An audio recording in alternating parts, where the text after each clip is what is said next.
Welcome back to The Positive Side. As we bring you this special baseball edition, you've had an opportunity to meet one of the classiest guys in baseball. That's Albert Pujols. But what about a baseball player that goes from pitcher to management to coach to manager of the San Diego Padres? One thing that I'll always remember meeting you in the early 90s was the fact that you always had this personality that you felt like, all right, he's going to go up the ladder, but mostly maybe in management. So you tried a little bit of the management role, then you went into being a pitching coach for the Angels, and then you just jumped from being a pitching coach to being a manager. On top of this, not a lot of guys can walk around and say, I have 2 World Series rings on top of it. Well, thank you for the kind words, first of all. But, you know, going back to when we first met, you know, I was later in my career with the Giants in San Francisco, and I knew that I was going to stay in the game. You know, at that point, 1993, 94, my last 2 years in San Francisco, I had a pretty strong indication that I was going to stay in the game. And I got a lot of advice from a lot of people those last few years that I should stay in the game, and they wanted me to. And when I retired finally in 1995, I got an opportunity to stay in rather quickly with the Indians.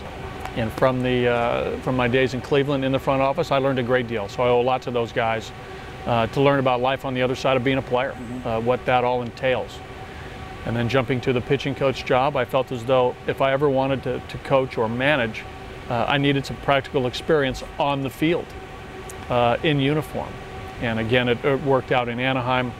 I'm very grateful to Bill Stoneman and Mike Scioscia for giving me the opportunity to be one of their coaches when there was a transition period there. As my years went on there, you know, so many people thought, hey, have you ever explored the idea of managing? And at that time, I really hadn't.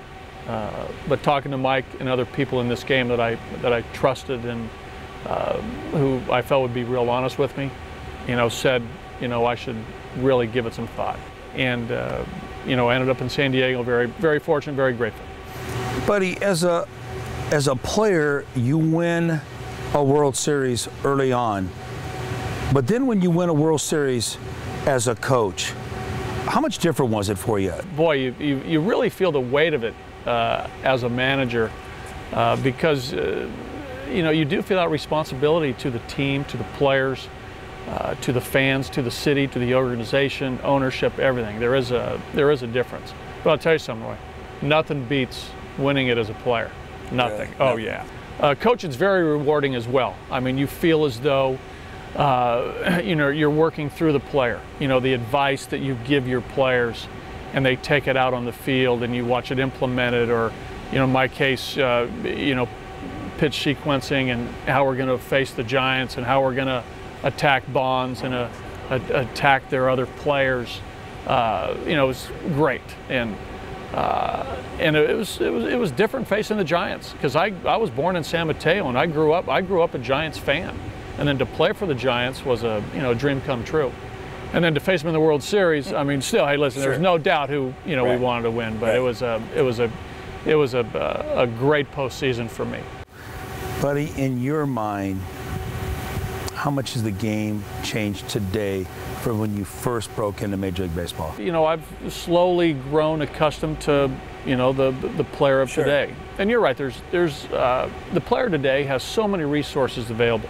You know, what we've talked about, nutrition, strength and conditioning, video, technology, all the things that go into making a player a great player. There's way more resources available today. And I think, and generally speaking, I think all athletes across the board, all sports, are bigger, stronger, faster.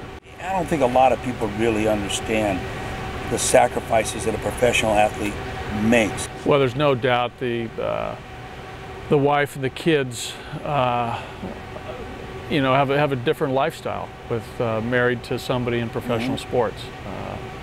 The travel, a lot of times the time commitment, especially on the coaching side and the manager side. But on the other hand, there's some great rewards too. The fan today, buddy, how do you see that fan? We wouldn't be here without the fans. There's no doubt about it. And I know that our players, our organization, you know, want to make a baseball game on a given night a great fan experience. Because it might be somebody's first game. We're fortunate that at times maybe we take it for granted that we're at the ballpark every day and we do this for work. But every day I try to remind myself that there's going to be somebody who might be at their first major league game, and I want to make what small part that I can do a great experience for them. This segment has been brought to you by Lerner and Rowe. Had a wreck? Need a check? One call.